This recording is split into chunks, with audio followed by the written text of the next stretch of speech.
আজ বিকেলে দেখা করবে তো? আবার হবে তো দেখা, এ দেখাই শেষ দেখা নয় তো। তার মানে দেখা করবে না? তাহলে বলেছিলে কেন দেখা করবে?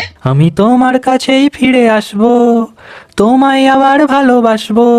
এটা শ্যামল মিত্রের সেই কালজয়ী গান তো? তুই এত পুরানো গান শুনিস? আমি তোমার ছেলে হতে পারি বাবা, কিন্তু গান শোনার দিক থেকে আমি তোমার থেকে কম কিছু না। আমি তোমার কাছেই তোমায় আবার রাখো তোমার ভালোবাসা। এমনিতেই কাল রাতে আমায় গুড নাইট না বলে ঘুমিয়ে পড়েছিলে, মনে আছে? প্রাণ চাই চক্ষু না চাই। মরি একই তোর দোস্তর লজ্জা। চুপ করো তো, 22 বছর ধরে কানমাতার লজ্জা খেয়ে আজ আবার লজ্জা দেখাচ্ছে। উফ, আবার সবকিছুতে তোমার বাড়াবাড়ি, যেমন বাপ তেমন বেটা। উফ, আমাকে তোমাদের মাঝে টানছো কেন? আমি গান শুনছি, গানটাও শুনতে দেবে না। না না, শোন শোন, বাবার পকেট মেরে দামি হেডফোন কিনেছিস গান শুনবি বলেই তো। আমি তোমাকে যেটা কিনতে বলেছিলাম কিনেছো? না হলে কিন্তু আর কথাই বলবো না, দেখবে সব দিক থেকে ব্লক করে দেবো, তখন বুঝবে। বোঝে না সে বোঝে না। উফ, তোর গান এত ঘন ঘন চেঞ্জ করিস কেন? গান শুনলে তো তবে গান চেঞ্জ করবে। Solid biscuit, oh oh oh, solid biscuit.